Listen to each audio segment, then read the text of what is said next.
La religion est-elle en conflit avec la science? Pas du tout. La science est incomplète. En quelque sorte, vous avez installé des lampes partout dans le monde en maintenant votre propre maison dans l'obscurité. Un tel savoir partiel, une telle science limitée qui ignore l'être humain, sème nécessairement la misère et court au désastre.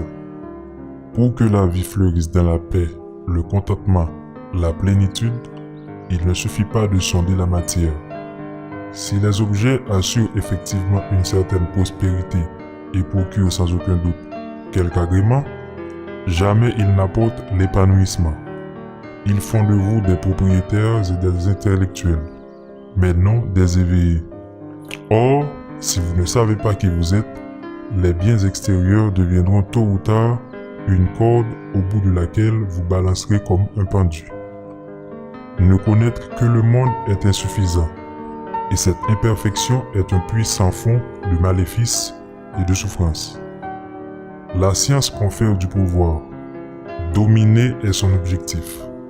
N'a-t-elle pas déjà permis à l'homme de manipuler des forces redoutables, sans avoir pour autant apporté quoi que ce soit de vraiment précieux à l'humanité?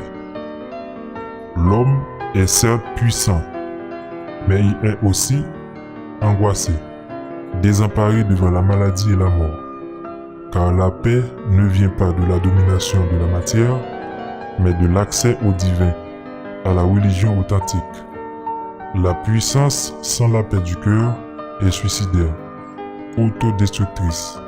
La science dépourvue de connaissances divines est comme une arme meurtrière confiée à un idiot. Que peut-il en résulter? La coupure qui a prévalu jusqu'à ce jour entre la science et la spiritualité n'a fait qu'attirer des catastrophes sur ce pauvre monde. Les hommes, fascinés par les seules performances matérielles, ont monopolisé les rênes du pouvoir et ont attisé l'inquiétude et le désespoir aux quatre coins du monde. De leur côté, les sages qui ont réalisé la connaissance de soi ont certainement trouvé la paix intérieure, mais n'ont eu aucune influence.